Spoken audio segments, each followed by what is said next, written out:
In Port Said and other cities across Egypt, anti-government forces are calling for secession. President Mohamed Morsi imposed a state of emergency in some areas of unrest, while the army chief warned the state could collapse. These are chaotic days for Egypt, which recently marked 2 years since a revolution brought one system to an end. But the new one, a government dominated by the Islamists of the Muslim Brotherhood, is being met with fierce resistance. Political analyst Mustafa al-Labad is among those who accuse the Brotherhood of overreaching. Muslim Brotherhood, after 84 years, is willing to take over not only the political system but the whole Egyptian state. They're geared to exclude others and to take everything. Amr Darag, a senior official with the Brotherhood's political wing, dismisses the idea. Some are trying to make things look as if this is a confrontation between Muslim Brotherhood and the rest of the Egyptian people. It is not like that. It is not. And if it was, this would have meant that the rest of the Egyptian people are thugs and use violence, which is not the case. Darag blames the violence on a small number of violent criminals who were burning public property and scaring away foreigners.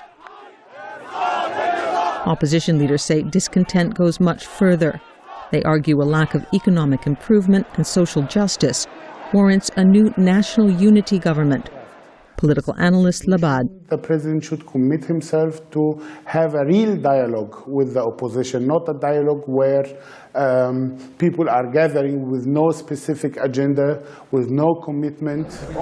But the political transition is not complete. There's been a presidential election, but Egyptians must still choose a new parliament. Many are wary of that process, especially after Mr. Morsi pushed through a controversial new constitution. But I don't see that it's Publisher Rania Al-Malki believes the opposition needs a strategy beyond protest. You have to be part of that institution.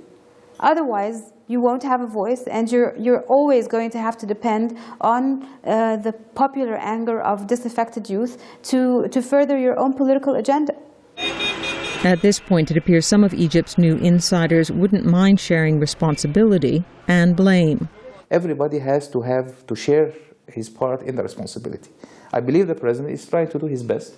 Of course, he made mistakes, but definitely. I mean, he was never a president before, so he's also on the learning curve. That stance could be a sign that perhaps some sort of reconciliation, however tentative, may be in the works. Elizabeth Arrott, VOA News, Cairo.